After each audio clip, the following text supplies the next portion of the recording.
There's a new scandal which has been emerging from Reform, not just the possibility that they overspent their budget in Clacton, not just the other scandal turning up in Merseyside, but now the possibility that there are candidates in the 609 seats that they were contesting who were not real. Now, this is not quite the same as a paper candidate. A paper candidate is someone who stands for election without actively campaigning. Their presence on the ballot is primarily to ensure a party has a candidate in every possible constituency, potentially to boost the party's overall vote share, even though they might not engage in typical election activities like canvassing, going to hustings, appearing in public debates, or distributing campaign materials.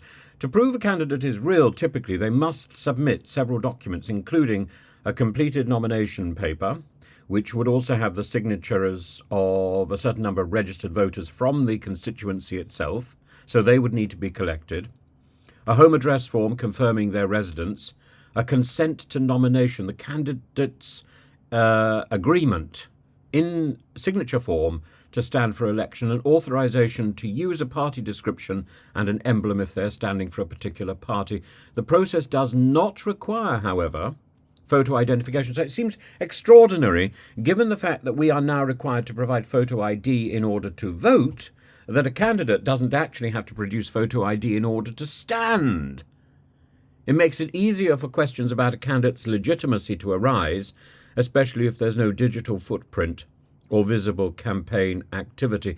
In the case of Reform UK's candidates, the accusations stem from the absence of photographs, biographies, or other personal details in their campaign materials and online presence. And these factors, coupled with reports of candidates not attending counts or public events — well, Galloway didn't attend his count, I believe — have led to suspicions about their authenticity. The claims have been further fueled by instances where images like, for example, the image of a man called Matlock. The theory running around the internet is that Mark Matlock's image, which was used on the promotional literature for his campaign, and he won 1,758 votes in Clapton and Brixton Hill in South London. Mark Matlock's image looks photo-generated, and given the fact that it looks AI-generated, and given the fact that there's such a fuss over AI-generated or AI-manipulated photos, it seems strange that that was even permitted.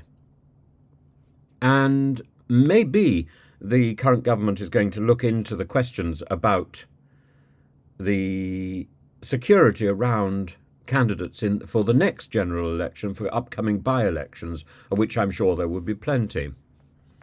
However, Matlock has insisted that he does exist, and there was even a reason for his curious-looking picture. "The image is me," he said. "Stupidly, I had to get it altered to change my tie and suit, as I couldn't get a photographer on time." And he apparently has got an original image which was changed to make his tie a Reform light blue. Well, he's not the only one who's got problems with ties.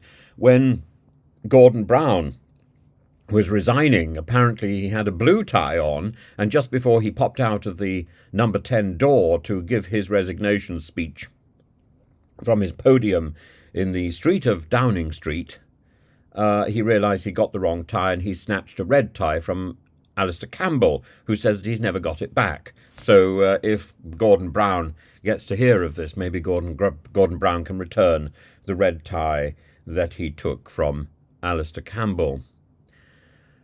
But it's disturbing that so many stories are emerging about shady deals in Reform UK, particularly given the fact they've got so few seats in the House of Commons.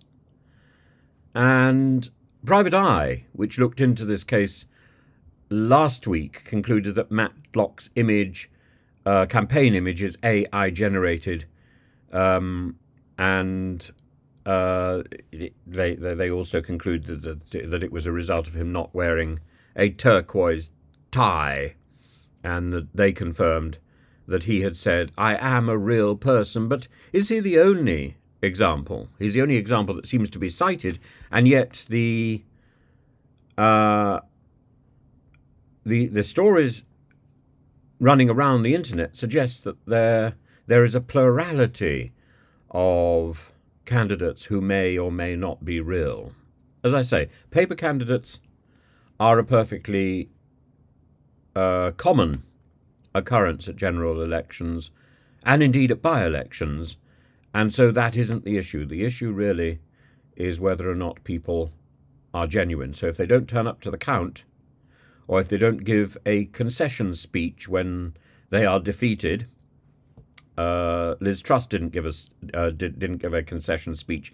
In fact, she barely turned up for the count. She arrived about 5 minutes before the count was announced, looking surly and distracted, staring straight ahead so that nobody thought we were going to get another Portillo moment. We didn't. We got a sort of Dalek-like moment. And nobody was pulling her strings. Anyway.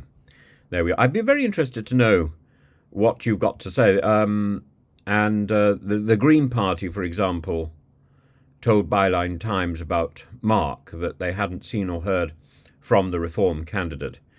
I've heard suspicions that the image on his leaflets are AI generated. Well, of course, people talk, don't they? I'm sure we're going to hear far more about this.